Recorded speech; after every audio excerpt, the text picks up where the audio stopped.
This is today's AEW Dynamite full show results video, which takes place at the University of Wisconsin-Milwaukee Panther Arena, and the show started with a match between Darby Allin vs Shane's Swerve Strickland, and the result of this match was Darby Allin defeated Swerve Strickland by pinfall with Last Supper. Post-match, Maxwell Jacob Friedman makes his entrance, and said that he knows Darby's about as bright as everyone in this arena, but he's not on the level of the devil. MJF tells Darby he's not special and he's sick of hearing him whine about morals because morals kill careers in this sport, and that's a fact.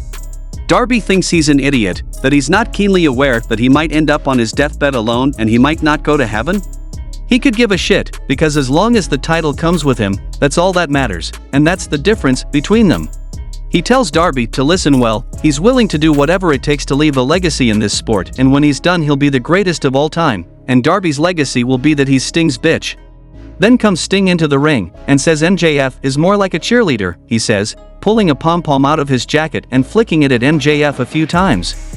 He says Max had a support system and Cody and Darby has Sting, and a young Stinger had a support system in the form of the Nature Boy, Ric Flair. He'll be real with everybody, showtime is almost over for him, but it's just starting for Darby Allin, and Darby says he's coming for the title, and Max spits in his face. Then we saw a match between Silas Young vs Powerhouse Will Hobbs for the AEW TNT Championship, and the result of this match was Powerhouse Will Hobbs won the match by pinfall with a slam to retain the AEW TNT Championship. Hobbs and QT Marshall drag Silas Young off, and we cut to the parking lot, where Wardlow is smashing Will's car up. He hops in a forklift and puts the tires through the passenger window before lifting the car up and tipping it over. Back inside, Powerhouse goes to take his anger out on Silas, but Wardlow's music hits and he pivots his attention as Mr. Mayhem comes charging down and a brawl begins. The locker room opens and road agents Pat Buck and BJ Whitmer bring down some referees to try and calm things down, and Wardlow powerbombs Aaron Solo off the stage and through some tables. Then Switchblade Jay White and Juice Robinson get a video package where they talk about being Bullet Club high rollers and they're just getting started here, and call themselves Bullet Club Gold. The next match happened between Buddy Matthews vs Orange Cassidy for the AEW International Championship, and the result of this match was Orange Cassidy won the match by pinfall with the seatbelt pin to retain the AEW International Championship.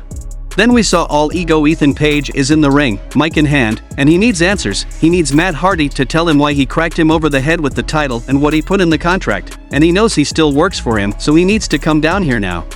Matt Hardy with Isaiah Cassidy comes, and Hardy says you gotta read the fine print in any contract, and yes, he did manipulate him to think he was his best friend, because he's the biggest hole of the ass he's ever met in his life, and that's why he worked him into signing the contract, and that contract said that if Hook beat Ethan Page, Matt Hardy and Private Party are no longer with the firm. Ethan Page says there's more to the firm than just he and Stokely, and Big Bill and Lee Moriarty attack Page and Cassidy from behind, and Hook comes and hits with a judo throw to Moriarty, lariat for Page. Body blows for Big Bill, looking for the T-bone, but All Ego gets up in time to block, and they beat Hook, but then we saw the return of Jeff Hardy, and he beats the heels and hits Swanton Bomb on Moriarty. Then Kenny Omega sends in a video promo, and he thanks the fans and the doctors for being so quick and says he talks to the Young Bucks every day and they promised they'd take care of this Blackpool Combat Club in the ring. Omega said when they left Don Callis in a pool of his own blood, skull split open and concussed, that was too much, and Kenny warns the Blackpool Combat Club that it's not going to be blood for blood, it's going to be much, much worse. Then we saw a match between Blackpool Combat Club vs Brandon Cutler and Michael Nakazawa, and the result of this match was Blackpool Combat Club won the match by referee stoppage. Post-match, they were still beating Brandon Cutler, and then comes Kenny Omega, and from behind Young Bucks returns, and started beating Blackpool Combat Club, and then Elite destroyed Jon Moxley, but somehow they escaped. Then we saw a match between Riho and Sky Blue vs Ruby Soho and Toni Storm, and the result of this match was the Outcasts won the match by pinfall with Storm Zero from Toni Storm on Sky Blue.